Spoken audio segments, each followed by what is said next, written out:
Welcome to the Key of Imagination. This week we're going to be looking at the Twilight Zone episode, Eye of the Beholder. We'll talk about why Serling felt the need to include the state as a central concept for this episode. We'll dive into whether or not there is some hope for us to cling to at the end of the episode. And I'll reveal my moment of awe. A bit of a plea for the importance of discomfort. So, grab your keys and let's open up this door to the fifth dimension.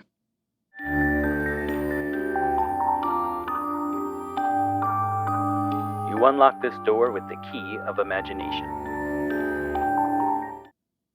Janet Tyler lives in a dark, lonely world, one that is filled with hospital visits, emergency rooms, and bandages that not only cover her face, but shroud her thoughts. You see, Janet has an unfortunate condition, one that makes her look quite different from, well, the way that a normal person should. And because the glorious and righteous state will only allow for so many chances to correct Miss Tyler's deformations, this is her last chance to emerge with a proper visage, one that will allow her to live among us normal folks.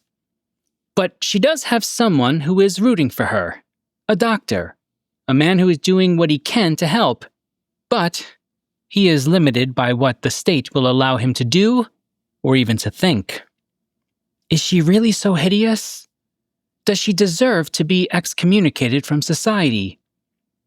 The state says yes, and that's just the way it is. And so, a miracle is needed. But as the doctor removes the final bandages from her face, it's clear that there will be no miracles today. Her face is unchanged. There's nothing left to do but remove her from either society or existence. As she frantically runs throughout the hospital trying to get away, she heads straight into the arms of a man who looks just like her, Mr. Walter Smith. And he's here to take her away and to help her learn to accept the love of people who are just like her. For you see, beauty is in the eye of the beholder.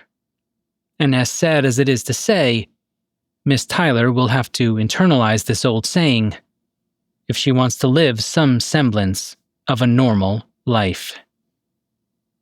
Eye of the Beholder is directed by Douglas Hayes. The teleplay is by Rod Serling. As for our cast, well, let's start with our unbandaged Miss Tyler, played by Donna Douglas. William D. Gordon is our main doctor, and if you thought that his voice sounded familiar, you'd be onto something. He played George in Nervous Man in a $4 Room. Edson Stroll is our horribly disfigured human male at the end of the episode.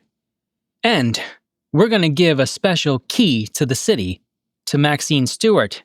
Maxine is the woman in the bandages and also doing the voiceover work, and I'll have some more to say about Ms. Stewart in my rating section. The episode first aired on November 11th, 1960. We've got a really interesting tidbit from Martin Grams Jr.'s Unlocking the Door. In it, he has a quotation from Serling about when writers want to say something important and how they should go about that. Serling states, "The monsters are due on Maple Street was a parable having to do with prejudice. Eye of the Beholder, on the other hand, made a comment on conformity. No audience likes a writer's opinion thrust down their gullet as simply a tract. It has to be dramatized and made acceptably palatable within a dramatic form." Now, Serling actually talks about this throughout his career in various interviews. Much of the time, I think he's really rather upset about the fact that he can't simply tell a straightforward story about a socially important event. The most famous example being he wanted to tell the story of the murder of Emmett Till. But by the time the sponsors got involved, they had changed things like the time, the events, the person, all of that, and it was no longer the story about Emmett Till. I can see how that would be rather soul-crushing for a writer. However, there are myriad ways to get your point across when trying to tell an important story, and I do think Serling is able to do that still in The Twilight Zone. I'm not saying it's perfect, but it's what he could do at the time, and I still think he did it really well. Question 1. What does the concept of the state add to this episode? I'm going to begin my answer to this question with a word that we love to use in academia, reification. Why do we like it so much? Well, it is a bit of a fancy word, if you will, and sometimes we can overuse it in situations where it doesn't quite make sense. And yes, I am guilty of that myself at times. The word essentially means to treat an abstraction of something as if it were tangible. But, as with all words, there are also nuances to it, connotations, and cultural ways of using it that make it expand and evolve a bit over time. For example, we might say that it's perfectly normal for a person to stand on their heads when company comes over, belch 3 times, and sing Lydia the Tattooed Lady. Now, you might think that that sounds silly. Personally, I think that would be awesome, and I would probably visit you more often. But that's just me. Again, you might think that that sounds silly. However, if we get another person to do it, and then another, and maybe we get a few hundred or 1,000 influencers to do it and to keep repeating that this is the norm, what happens to you, the person who thinks that it's silly? Well, you become the abnormal one for not doing it. You see, this is a kind of reification process as well. The more that the idea becomes normalized, the more it feeds and cements it as a normal thing. And this is why we were all doing the Macarena at weddings in the late 1990s.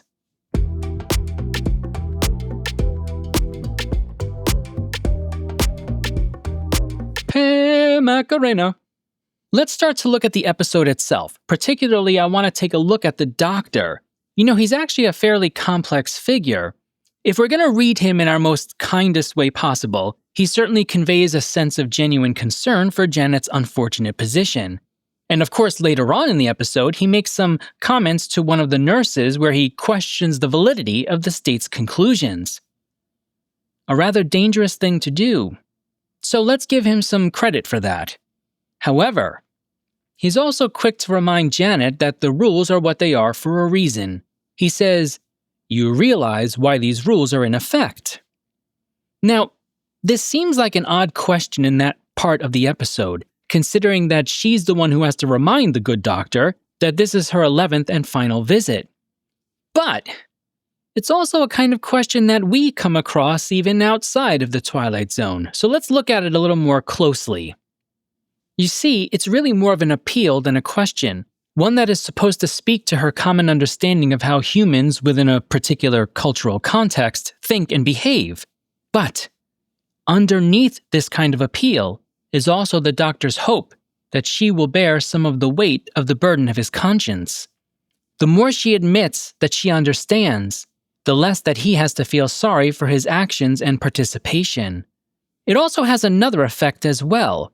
The more she agrees with the rules, the more normal she feels, the more that she can show that she's worthy of being a part of this normal culture. And here is where we start to make our descent toward the heart of the question. Why do we need the state for this? I don't think people will argue with me about what I'm about to say. 2 human beings in the same room together can often manufacture a reason to dislike each other. But to be a thoughtful human, to be a person who wants to find the commonalities and the ways that we connect meaningfully, can actually be pretty difficult and uncomfortable at times. There's an interesting book of essays titled The Evil of Utopia, edited by Stuart Clegg et al. As the title indicates, it tries to look at the dangers of the yearning for utopian societies. In one of the essays titled The 4 Roots of Organizational Evil, the authors talk about the importance of self-control. They write, "For self-control to be effective, people need to consider the broad implications of their actions. Evil actions must be identified before they can be avoided. In order to determine whether an action is evil, it is necessary to step back and thoughtfully consider the consequences." This all sounds perfectly reasonable to me, but I want to highlight something here. In order to exercise self-control, we need a little bit more than what our academic friends here mention in that previous quote. We also need time, energy, patience, and a word that is built into the very concept itself: control. Do we always have control of everything around us? Of others? Of how we're feeling? No. Don't get me wrong. We can control a lot of things in our lives. But we can't control everything. And that is something difficult for people to come to terms with. I recently read a fascinating article on the National Library of Medicine website that was trying to look at how psychotherapists themselves defined and thought about the topic of loss of control. And here's what they said. Therapists defined it as feelings of helplessness or powerlessness, using expressions such as feeling passive and hopeless. Now, what I find particularly interesting about their definitions are the notions of passivity and hopelessness, both of which produce within us a state of lethargy and an unwillingness to exert energy or time beyond what we can control. But what if we didn't have to exert unnecessary force all the time? What if we could just spend all of our energy that we have on ourselves, on our goals, our dreams, our wants, and not have to worry about all the other nonsense that we have to deal with on a daily basis? Enter the state. The concept of the state gives us the broadest, most comfortable shoulders you've ever seen, from which we can unload all of the things that take our precious time and energy away, provided you're willing to give up just one simple thing. You. What I mean is the essence of who you are, the parts of you that make the people who love you smile, the awkward ways that you order food at the drive-in, your complete and utter inability to stay on track when you're trying to tell a simple story, the way you offer a most inappropriate joke at the most inappropriate time. You want to know what is really creepy about this episode? For much of the episode, we tend to focus on Janet. However, have you ever really watched the episode with the intention of just looking at how the pig people talk and interact with each other? Let me ask you something. Do they seem miserable? Do they seem to be suffering from anxieties? Do they seem lonely, unfulfilled, void of any sense of meaning? No. Joe, my man, my friend, you're starting to creep me out a bit. Are you saying that the state is a good thing? No, absolutely not. What I'm saying is that I think the reason why Serling introduces the state into the episode is because he wants to expose us to something even more dangerous than the surface story of beauty. Serling is saying this is the state. This is what the existence of the state can look like. Glorious, glorious conformity, as the pig people leader promises. Serling wants us to see, if you want to gain ultimate control, if you want to do away with all of the complexities of dealing with different personalities, and if you're willing to give up your messy humanity, you can gain the one thing that we're always seemingly yearning for today: control. Here it is, right in front of you.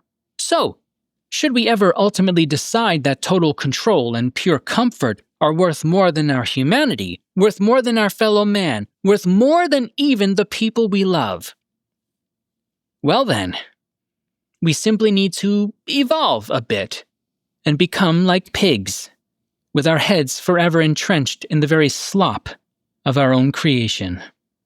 Question 2. Is the ending problematic or hopeful? I'm going to confess something again here. Even after writing about this question and rewatching the episode and erasing like 2 pages that I had written before, I'm still a bit on the fence about where I stand with this one. You know, it might surprise some of you to learn that when I propose these questions, I don't really know where I'm going to take them when I, start to write. Then again, with the amount of times that I meander, that might not be so surprising to some of you. That being said, I do think that there is room to explore both sides here a bit, so that's what I want to do. In one of the more beautifully tragic moments of the episode, Janet asks the doctor if she can go outside and experience the air, to be in the world but safely encapsulated by her own personal darkness. She then cries on the shoulder of the doctor, screaming, I want to belong. I want to be like everybody else. As she's saying this, you can't help but feel for her. But let's not forget that there are two tragedies involved here, not one. The most obvious one is, of course, the ridiculousness that her very humanity is in question because of how she looks. But hidden within the plea is something arguably even sadder.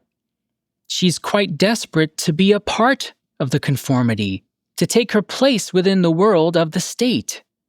Yes, she does lash out at the doctor a little later and screams, "The state is not God!" which is an absolutely gripping moment, and a theme that Serling will come back to in a future fantastic episode about the state.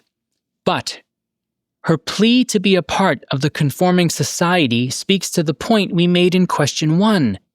We cannot underestimate that there is always this kind of slight or hidden pull for the creation of a state to gain some kind of sense of control and comfort over life. Breaking down this scene between the doctor and Janet, it put a pretty terrible question in my head for the ending of this episode. Let's explore it together. As Janet and Walter are walking through the Valley of the Shadow of Snouts, yes, I wrote that down and I read it with a straight face. As they're walking through the doctors, there are some really interesting reactions going on here. Some of them just kind of shake their head, some just stare at them, and one of them even looks like he might be crying, but that could just be kind of makeup and lighting. I'm not quite sure about that one. We do see the main doctor, and he does look genuinely sorry for Janet, but the rest of them, I think at best maybe they look helplessly cold in the moment. Now, I don't often like to be self-referential in the same episode, but this does speak to the concept of self-control again. How do you maintain control of an entire people? You stamp it into the heart of the individual. They all know deep inside that they must moderate their reactions to events, so that even if they are sad about what's transpiring, they can't show it. And that reminds me of another fantastic sci-fi work that is often equated with The State, The Invasion of the Body Snatchers. I highly recommend reading the Jack Finney novel first. Then, of course, I recommend watching the original, film with Twilight Zone alum Kevin McCarthy. In fact, I like all of the adaptations of the story, including the 1978 version with Donald Sutherland and Twilight Zone alum Veronica Cartwright. Well, then there's also the 1993 version with Twilight Zone alum Forrest Whitaker.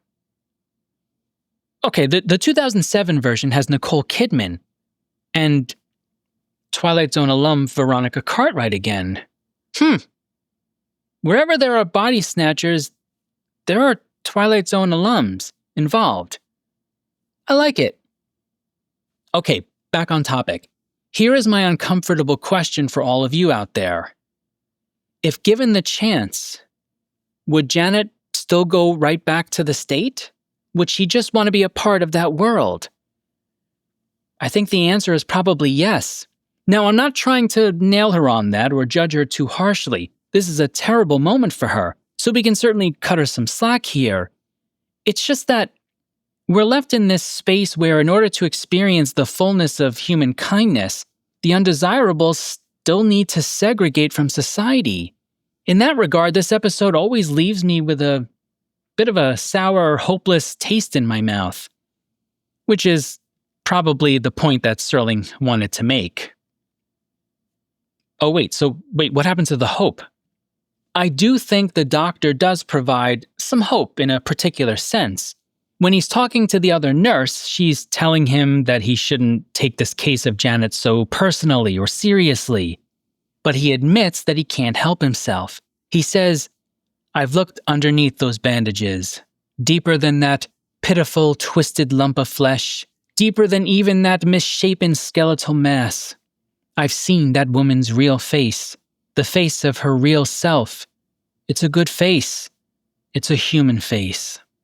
The hopeful part is the knowledge that there is something very real behind this concept of humanity, as in the structured understanding of what it means to be human, a concept that is so much greater than what we might call the taxonomy of our biology. Arms, legs, ears, noses. The true beauty of what it means to be human is how we think of and treat each other, how we fight for each other, how we make each other smile and even cry. There is something about the human condition that somehow finds a way to break through even the starkest of situations. And I do believe that this notion provides us with an inextinguishable hope. So long as there are humans on Earth, there will be this hope that although it seems easy to find reasons to dislike each other, there are deeper, more enduring bonds that hold us together. Question 3. What are your moments of awe? In the first encounter again between the doctor and Janet, she starts to explain how she's processing a life lived in bandages. She says, "There's a kind of comfort sitting inside this cave." The cave, of course, being the dark, isolated existence within the world of the bandages. There's something beautifully poetical about her words here, about the ways in which she describes her isolation. But there's more to it than that. I talked a little bit about control already in the first question, and even a little bit in the second question. And guess what? I'm going to bring it in here a bit as well, but from a different perspective. There are essentially 2 ways to gain control. The first way is to be active, to be a participant in the control. That's basically what we've been discussing to this point. But there is another way, the complete removal of oneself from society, self-ostracization. There was a time in the not-too-distant past when I had to yell at my college students to stay in your dorms and do some work every so often. But now, it's very different. And I'm not joking about what I'm about to say. I have to actively tell them to get out of your dorms, go do something, be with other humans, have some fun, be safe, but have some fun. More and more today, I think people are finding comfort in removing themselves from society. Why? Well, I think it has to do with control. When I'm in my living room, I can do what I want, watch what I want, think how I want, and I don't have to worry about others getting in my way with their opinions. Some days, that's me.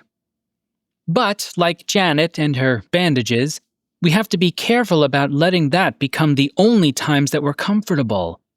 Go out, sit at a coffee house, people watch, make up funny stories about what you see. Start to remember what it feels like to draw power from having other people with you and around you. Yes, being with people can be very tiring, but the benefits are worth it, I promise. So, get out of your dorms, everyone. Go do something, but be safe. But go do something, please. As for my rating, I'm giving this one an upper tier. This is one of the great episodes, and it's one of the great reveals in Twilight Zone history. But why an upper tier? I've probably seen this episode 15 or 20 times over my lifetime. However, I did something a little different when I watched it this time. I shut off all the lights, and I ran the audio through a decent set of speakers, and it actually changed my experience.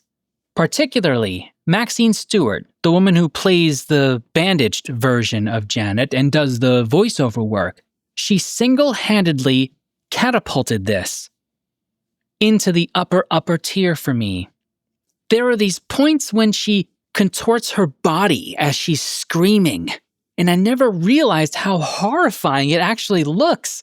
Then when you add her screaming, especially when she's pleading, "Take it off! Take it off!" You almost feel like you're in the middle of one of the best horror films you've ever seen. It truly altered the experience, and if none of you have ever set it up that way, I highly, highly suggest that you find the darkest place you can, you find the quietest place you can, crank up the volume a bit, and just enjoy that experience. It was truly amazing for me. Next time, we'll be taking a look at Nick of Time, and here are your questions to consider when watching the episode. Question 1. Is the mystic seer machine actually telling the truth? Question 2. Does the cafe owner play a role in all of this? And question 3. What are your moments of awe? I've got some comments to highlight from the YouTube channel. The first one comes from friend of the show, Elmer Medina. He's commenting on my A Thing About Machines episode and writes, Finchley was such a jerk that I rooted for the machines. I kind of see him as someone mishandling and mistreating machines for years, and the machines finally fight back, like the toys did to Sid in Toy Story. Thanks, Elmer. A couple of people pointed that out. I think Brooklyn Gal did first, but a couple of people did. You know, I never made the Sid connection at all. This is why I love all of you out there. You're all amazing how you make these pop cultural connections to everything. Keep doing it. I love it. Fred S7E comments on my A Nice Place to Visit episode. It's like they kind of punish him, Rocky meaning, by granting him the power of a god, but with humanity's ability to get bored and creatively stuck. Thanks for the comment, Fred. You know, I like this idea of Rocky being a kind of god with limited creativity. There's something about that concept that really strikes me as interesting. I would love to see what happens to Rocky in like a follow-up episode after he's, we end off with him kind of trying to leave the space again. I do wonder in an after episode, what would that be like? So do they just shut the whole thing down so that he can't do anything anymore? Is there more to it? Does he still have some power? I would love to see a follow-up episode. I don't think we're probably going to get one anytime soon, though. If you enjoyed the show and want to support our journey through the Twilight Zone, consider subscribing, liking, and sharing the show with others. And if you would like to share your thoughts on the Twilight Zone or the KOI episode, leave a comment. I just might highlight it and give you a shout out in a future episode. But if you don't want me to use your comment, please make sure you indicate that for me. You can also head over to thekeyofImagination.com to learn more about me, my work, and various academic projects that I might be working on relating to the Twilight Zone and Rod Serling. That being said, even if you hated every minute of this, I'm still going to thank you for spending some time with me. Until next time, remember, all doors are open to those who possess the key of imagination.